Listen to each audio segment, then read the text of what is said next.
welcome to another segment of AstrologyAnswers.com's weekly horoscope. My name is Terence Gardino. Well, we're in the thick of a huge shift of energy, not the best time to be making life-changing decisions.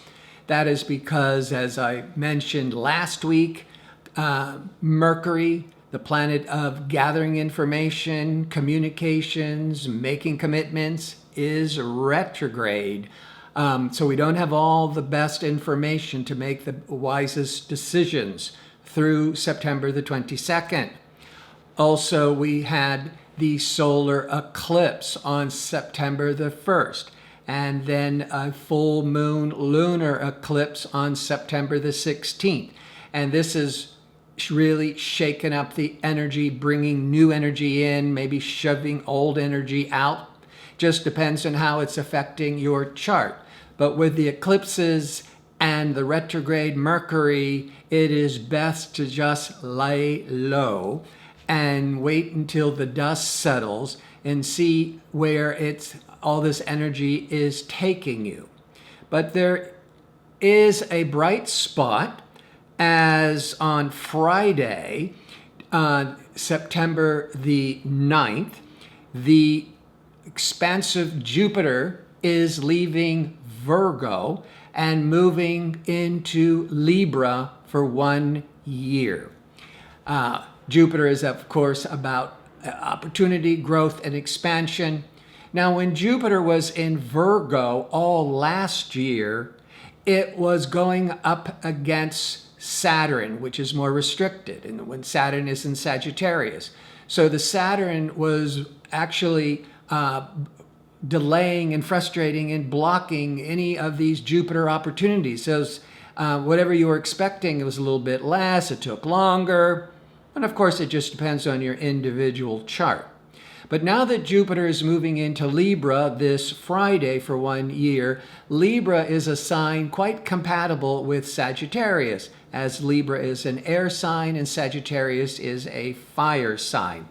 And so so the energies are shifting professionally, economically, to start moving towards more progress, more advancement. Now, also on this Saturday, Saturn is hitting Neptune for the last time. It's called a square aspect. It's a 90-degree angle between each other. And this was first occurring, as I've mentioned in other videos, last November and then again last June. And the last hit of it is this Saturday.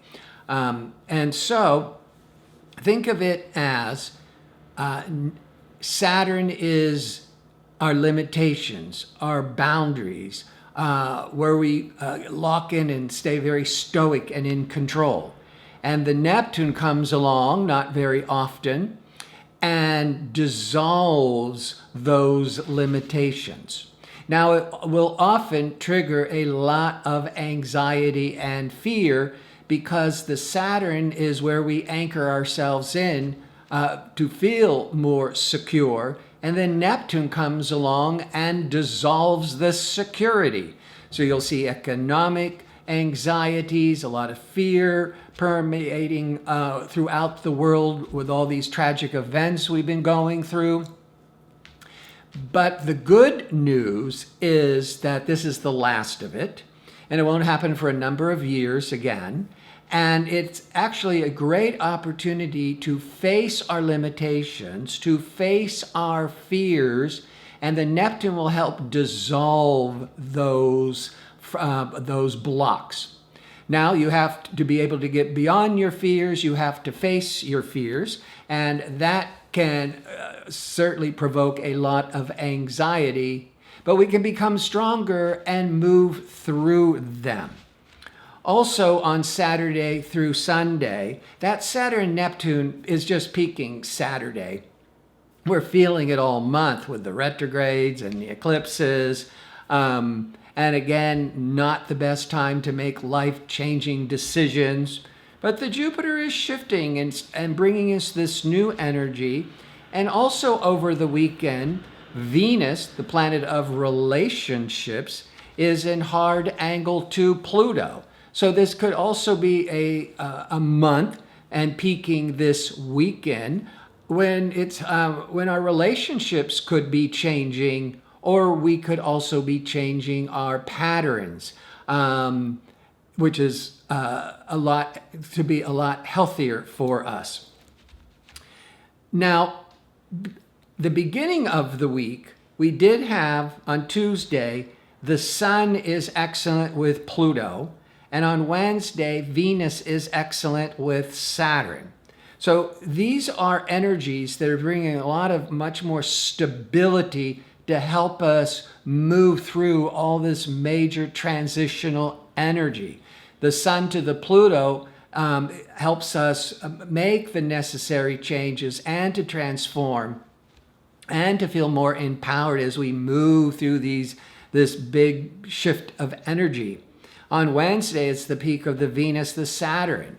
This will really help us see the reality of our relationships and be a lot more conservative and pragmatic about it. And maybe by the weekend, come to the realization of changes that are necessary so we can all move forwards. So this is a major month, to say the least. And as I keep reminding you, just stay flexible, go with the flow, don't make any kind of major life decisions, and let the dust settle, because we're moving into a new chapter. And with Jupiter now good with Saturn, the economic future looks a lot more promising than it did in the past year. And that's overall for everybody. So before I sign off, I want to remind you again that I'm available to answer one question for a nominal fee at the Astrology Answers website. But you can find a direct link if you watch the video through YouTube, because you'll see in the description box underneath the video a direct link. And always try to give your time of birth and put the information also in a second time into the message. Make sure I have it correct. So I want to thank you for tuning in. I hope to see you next week for my next segment. Until then, have a good and steady week.